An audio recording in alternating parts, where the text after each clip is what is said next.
The rancher's name was Elias Boone, a man whose weathered hands had turned more earth and mended more fences than he cared to count. His land stretched wide across the Texas horizon, a lonely sprawl of dust and mesquite where silence carried farther than voices ever could. For years, Elias had lived by a code as old as the soil itself. Keep your head down, tend your cattle, and let the world's storms pass you by. But storms have a way of finding men who least want them. And on that sweltering August afternoon, one came to his door in the form of a frightened child. The boy appeared without warning, barefoot, bleeding, his chest rising and falling like a bird caught in a trap. Elias spotted him first by the corral, slumped against a fence post, as if the earth itself had given up trying to hold him upright. The boy's hair was black as midnight, tangled with dirt, his skin bronzed by sun and hardship. He could not have been more than 12, though his eyes told another story, eyes that had seen things a man twice his age would not speak of. Elias slid down from his horse, boots crunching gravel, and approached with the slow caution of someone who had dealt with cornered animals. The boy flinched at every movement, his gaze darting to the tree line as though expecting pursuit. "Easy, son," Elias murmured, his voice steady, the kind of calm that could soothe a skittish colt. "Ain't nobody gonna harm you here." But words meant little to someone hunted. The boy tried to rise, stumbled, and crumpled again, his thin frame trembling. That's when Elias saw the wound, a deep gash along his shoulder, torn open by something sharper than any branch. Blood soaked through the boy's torn shirt, dark and sticky, painting him with desperation. Without thinking, Elias crouched beside him, pressing a steady hand over the wound. The boy hissed but did not resist. He seemed to recognize something in the rancher's touch, not threat, but the stubborn mercy of a man who refused to turn away. "Name's Elias," the rancher said quietly. "And you?" The boy's lips parted, a whisper clawing its way past exhaustion. "Tyan." The syllables carried weight. A name tied to ancestors, to stories, to a people Elias had only ever known, from across rivers and through whispers. He realized then who the boy was, not just a child, but a native, a Comanche, by the look of him. And that fact alone was enough to strike fear into the hearts of neighbors, who still spoke of raids and vengeance, as if yesterday's blood never dried. But Elias did not see an enemy. He saw a boy too young to carry such terror in his veins. With practiced hands, he lifted Tyan into his arms. The child was lighter than he should have been, as if hunger and fear had whittled him down to nothing but bone and spirit. Elias carried him into the ranch house, where the cool shadow of timber walls offered refuge. Dorothy Crane, his housekeeper, his sharp-tongued savior through more storms than he could count, was kneading bread at the kitchen table when Elias pushed through the door. Her eyes widened at the sight of blood, the way Tyan's head lolled against his shoulder. "Good Lord, Elias," she gasped, wiping her flour-covered hands on her apron. "What have you dragged in this time?" "A child," Elias said simply. "Wounded, needs tending." Dorothy's gaze narrowed when she saw the boy's features, the unmistakable markers of his people. For a moment, hesitation flickered across her face, the weight of old prejudice pressing down like dust on her tongue. But then she caught the boy's labored breathing, the gray pallor of his skin, and her heart, too stubborn to ever turn cold, overruled her caution. "Lay him on the table," she ordered briskly. "I'll fetch water." Elias obeyed, setting Tyan gently down on the broad oak table where countless meals had been shared, as if offering him not just care, but a place at their hearth. The boy's lashes fluttered, his breathing shallow, yet when Elias tried to move away, Tyan's hand shot out, gripping his wrist with surprising strength. "They'll come," he rasped. "They'll find me." "Who?" Elias asked, leaning closer. The boy's eyes glistened with fear, ancient and raw. "Warriors." The word lingered in the kitchen air like smoke, turning even Dorothy's steady hands unsteady. But Elias only tightened his jaw, staring at the boy who had stumbled into his life like a living omen. "Then they'll have to come through me first," he said, his voice low, carved from something unyielding. As Dorothy cleaned and stitched the wound with a gentleness hidden beneath her stern exterior, Elias sat nearby, listening to the boy's fevered fragments of speech. Names whispered, places half-formed, shadows that stretched longer than sense could hold. From what Elias gathered, Tyan had run not just from danger, but from his own people. What crime or tragedy had driven a child to flee into the arms of strangers remained unclear. But Elias understood one thing with certainty. This boy had chosen his ranch as refuge, and that choice had consequences. By evening, Tyan slept fitfully in the guest room, his small body swallowed by quilts. The setting sun spilled red across the horizon, painting the ranch in the color of spilled blood. Elias stood at the window, watching shadows lengthen across the land. He thought of the boy's warning, of warriors who would come searching. His hand lingered on the rifle propped by the door, the weight of old battles pressing against the quiet of his home. Dorothy joined him, drying her hands on a rag. "You know what this means?" she said softly. Elias nodded. "They'll come, and if they find him here, I gave him shelter," Elias interrupted, his voice steady as bedrock. "And I won't turn him out." Dorothy studied him a long moment, her eyes softening in that way they always did when he revealed the unshakable heart beneath his gruff exterior. "You've got the stubbornness of 10 men, Elias Boone," she murmured. "And it'll get you killed one day." He gave a faint smile, though it held no humor. "Maybe, but not today." Night fell heavy and still, the kind of silence that pressed against skin like a warning. Elias sat by the fire with his rifle across his lap, listening to the boy's restless breathing in the next room. Every creak of the wind, every distant coyote's cry seemed to echo with the promise of what was coming. He did not have to wait long. It began with a sound at the far edge of the property, the soft rhythmic thunder of hooves against dry earth. One rider, then two, then many more. Elias rose slowly, setting the rifle against his shoulder, his eyes narrowing into the night. Beyond the gate, faint lanterns flickered, carried by mounted men who moved with the precision of hunters. Dorothy appeared in the doorway, her face pale in the firelight. "Elias," she whispered, fear threading through her voice. "I see them," he replied grimly. The boy's prophecy had come true before the ink of sunset dried. The warriors had arrived, and they had come in numbers. Elias Boone stood at his gate, watching as the riders fanned out across the horizon like shadows stretching from some ancient grief. He did not yet know why they hunted the boy, or what blood ties had been broken to make this night inevitable. But he knew one thing: his home, his land, his very soul had become the battleground between a child's fear and a people's vengeance. And as the warriors dismounted, their faces painted with grief and rage, Elias understood the truth. The choice he made when he lifted that boy from the dirt had already bound him to a storm that would not pass quietly. The night was only beginning.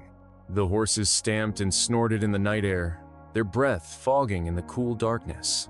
Shadows danced across the Boone ranch yard as the warriors dismounted, their movements deliberate, silent, purposeful. Elias had heard the stories told in saloons and whispered around campfires, stories of raids, of vengeance, of native men who rode like ghosts and vanished like smoke. But standing at his gate, Elias realized how much those stories had been bent by fear and prejudice. These were not raiders. These were not drunk tales spun by cowhands. These were men bound by blood and loss, and every step they took carried the gravity of something sacred. The leader of the group stepped forward, his figure broad and commanding even in the darkness. His chest bore the scars of battle, his hair braided with eagle feathers that caught what little light the lanterns gave. His eyes sharp, steady, unblinking settled on Elias, with a weight that made the rancher's throat tighten. He did not speak immediately, for silence itself was a weapon. Only when the night had stretched taut with tension did he break it. "You shelter a boy." His English was clipped, but each word carried the sharpness of flint-striking steel. Elias shifted his stance, his rifle balanced across his arms, though he kept its barrel lowered. "I do," he said, his voice even. The warrior's gaze flicked toward the house, where faint lamplight spilled through the cracks of the shutters. "He is ours. He is blood." Dorothy stood just inside the doorway, her hand tight around the handle of the shotgun she had fetched from above the mantel. Elias felt her presence at his back, solid and unyielding, though he knew she was afraid. She had seen enough violence in her life to recognize the weight of this moment. "What's his crime?" Elias asked. His voice was steady, though inside him a storm was rising. The warrior leader's face remained impassive, carved from something older than time. "He broke from his people. He ran. He carries shame that does not belong to you." Elias felt the words lodge like stones in his chest. The boy Tyan had not told him the full truth. He had spoken of pursuit, of warriors who would come, but not of why he had fled.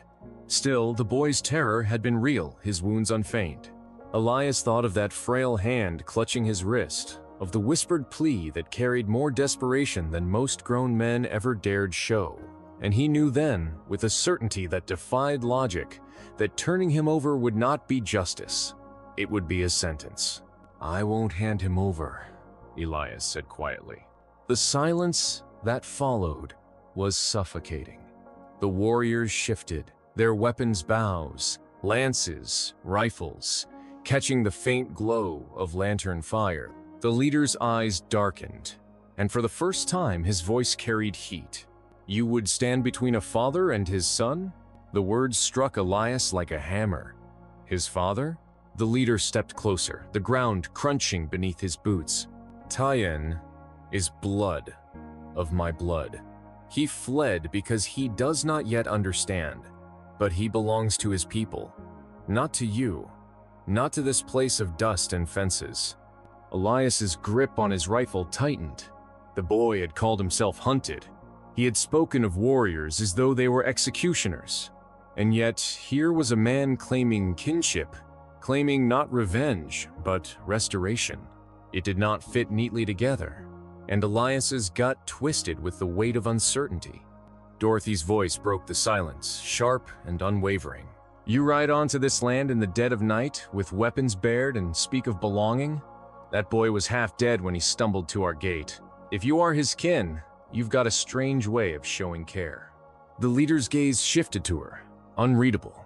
For a moment, Elias feared her words had shattered the fragile line between peace and violence. But the warrior only inclined his head slightly, as though acknowledging her courage. Then, he looked back at Elias. "You know nothing of what he has done," he said. "He carries a spirit of disobedience that threatens more than his own life. Among us, duty binds stronger than flesh. He broke that bond." Elias swallowed hard. He thought of his own father, a man whose rules had been as unyielding as barbed wire, whose discipline had been delivered with fists and silence. He thought of the years he had spent trying to escape that shadow, trying to forge a life of his own on this land. And he realized then why Tyan's terror had pierced him so deeply, because he knew in his own marrow what it was to run from the weight of a father's judgment. "I don't doubt you believe what you say," Elias replied, his voice low, measured. "But I've looked into that boy's eyes. Whatever crime you claim, I saw only fear, and I won't hand him over to that."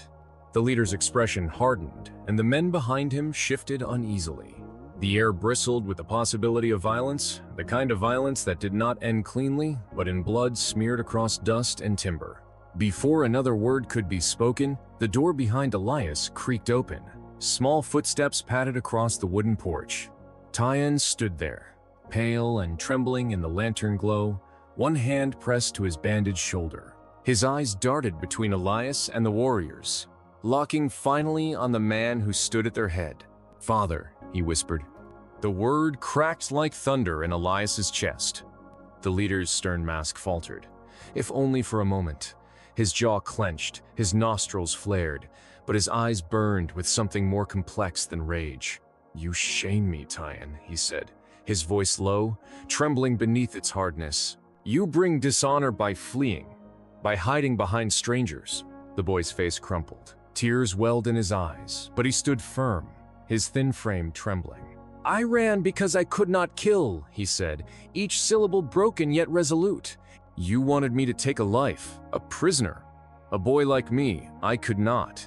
The revelation sliced through the night like a blade, Dorothy gasped. Elias's heart hammered, and for the first time, silence did not feel like tension, it felt like grief. The leader's fists clenched at his sides. His men shifted, their expressions unreadable in the half-light. Tyan's voice cracked again, desperate but unyielding. "I would rather die than live with that blood on my hands." Elias looked at the boy, and in that moment, he saw not weakness, but a strength few men ever found the courage to defy even blood for the sake of conscience. He felt a surge of something that burned hotter than fear: pride. The leader exhaled slowly, his breath ragged, his gaze cut to Elias, burning with accusation. "You think you save him, but you only make his path harder. The world will not be gentle with one who refuses his duty." "Then let him walk it as he chooses," Elias answered. "Better a hard road walked by choice than an easy one walked in chains." The leader's face twisted, torn between anger and sorrow. For a moment, Elias thought he might strike, might command his men to take the boy by force. His finger tensed on his rifle. Dorothy's shotgun gleamed faint in the lantern light. The air was one heartbeat away from shattering. Then, slowly, the leader raised his hand. His warriors stilled, his eyes locked on Tyan, unblinking. "You are no longer of my blood," he said, voice like stone cracking. "If you choose this man, this place, then you are his son, not mine." The words struck the boy harder than any blow. He staggered, gripping the doorframe, tears carving paths down his dirt-streaked cheeks. Elias's chest ached with the weight of what he was witnessing. Exile disguised as choice, love smothered beneath the armor of tradition. The leader turned sharply, mounting his horse with a fluid grace that betrayed his years of command. His men followed, the sound of hooves thunderous in the hollow night. They did not look back as they vanished into the horizon, swallowed by the endless dark. Silence fell once more, heavier than before. Elias lowered his rifle, his hands trembling now that the moment had passed. Dorothy exhaled, her face pale, her eyes glistening with a grief she could not name. Behind him, Tyan collapsed to his knees, his small frame shaking with sobs that tore at the walls of the ranch house. Elias turned, kneeling beside him, his hands steady on the boy's shoulder. "You're not alone anymore," Elias whispered, his voice breaking. "Not while I draw breath." And in that promise, spoken beneath the weight of stars, a bond was forged not of blood, but of something stronger: choice. But Elias knew the night was not done with them, for if a father could cast out his son so easily, what storms might yet follow? The darkness pressed close, and in its silence, Elias felt the rumble of something coming, something worse. The ranch felt hollow after the warriors' departure, as though their presence had stripped the very air of warmth. The night settled thick over the Boone homestead, not peaceful, but suffocating. Tyan's sobs had quieted into shivers, and Dorothy guided him to the guest bed, smoothing his hair with the tenderness of a woman who had seen too many children broken by the world. Elias remained by the window, his eyes scanning the horizon, though there was nothing but darkness beyond. He knew better than to believe the storm had passed. When he finally stepped out onto the porch, the boards creaked beneath his boots, echoing louder than they should. His rifle rested across his lap as he sat in the rocking chair, the old wood groaning under his weight. The stars were sharp and cold above, scattered like shards of glass across the sky. For years, Elias had lived in solitude, speaking more to the cattle and the earth than to people. Yet tonight, every silence carried meaning. Every gust of wind seemed to whisper of choices that could not be undone. Hours passed before the stillness broke. A flicker of light appeared in the distance, not lanterns carried by warriors, but torches bobbing against the dark horizon. Elias straightened, narrowing his eyes. These were not Tyan's kin returning. No, the movements were clumsy, uneven, accompanied by the faint clatter of wagons. Settlers. Within minutes, the glow grew brighter, and voices drifted on the night air. Angry voices. Men came on horseback, others on foot, their torches casting monstrous shadows across the fields. At least 20, maybe more. Elias recognized a few of them from town neighbors, cattlemen, men who had always kept their distance but now rode with unity forged in fear. The lead rider pulled up at the gate, his horse stamping, its eyes rolling in the firelight. "Boone," the man bellowed. His voice carried authority not from law, but from the strength of a mob behind him. "We know he's in there. That engine boy. Hand him over." Elias's gut twisted. This was worse than he had feared. The warriors had left. But the true danger had come not from them, it was from the settlers who saw Tyan as a threat. A spark that could ignite the old war between cultures. He rose slowly, rifle in hand, and stepped down onto the porch. His shadow stretched long in the torchlight, a solitary figure against the tide of men. "He's just a child," Elias called back, his voice carrying steady despite the tremor in his chest. "He came here wounded, half dead.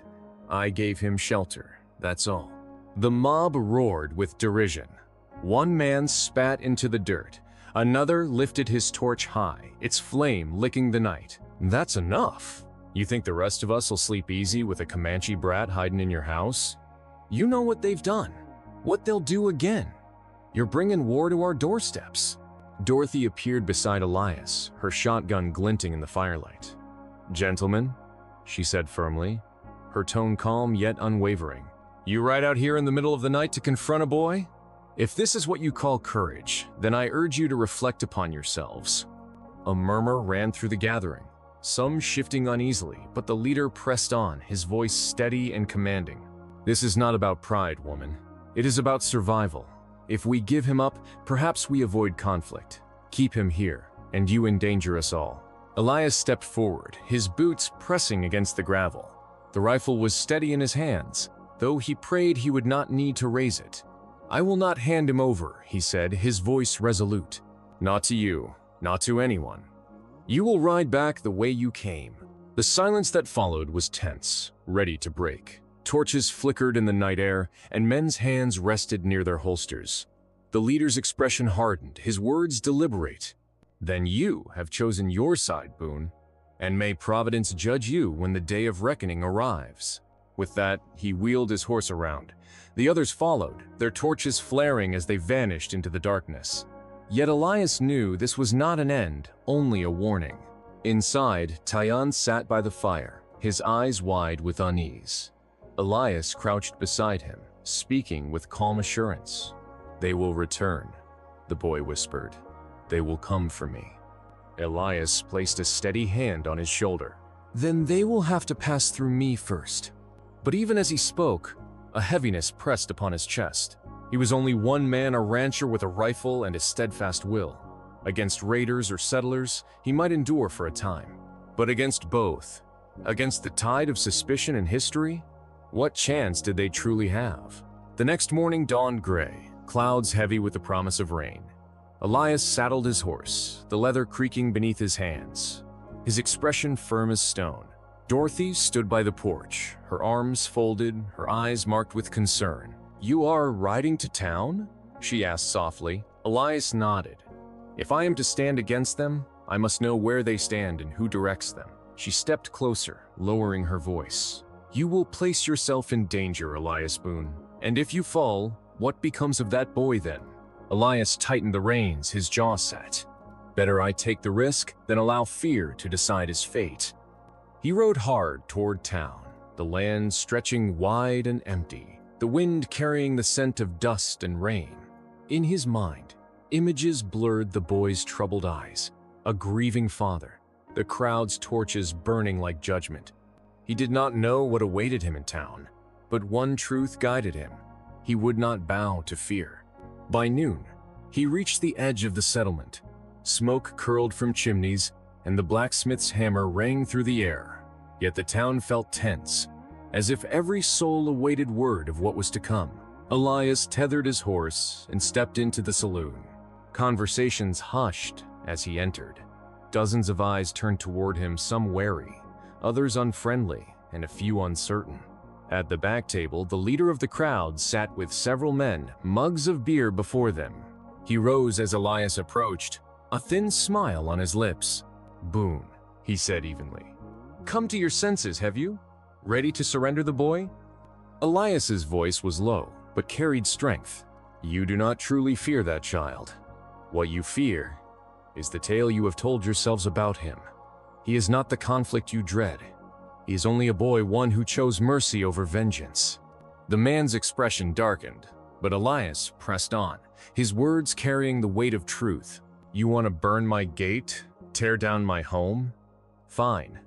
But know this, you'll be remembered not as men who kept their families safe, but as cowards who hunted a wounded child. Is that the legacy you want carved into the dust of this land?" Silence spread, thick and suffocating. Some men shifted uncomfortably, shame flickering in their eyes. Others scowled, their pride bristling.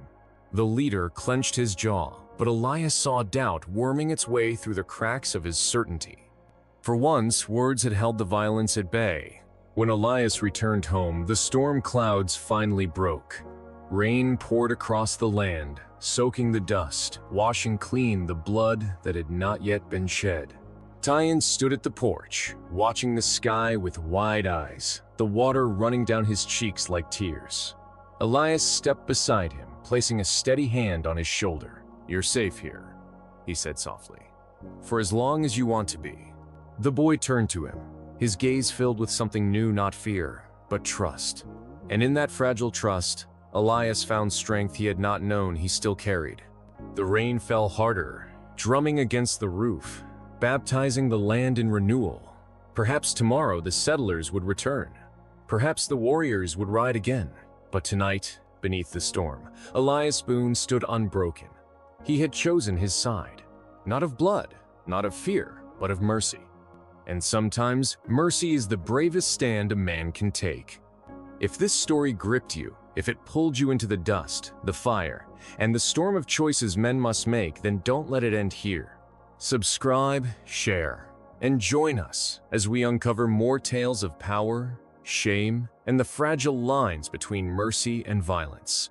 Because history isn't just written in books, it's written in the choices of those who dared to stand.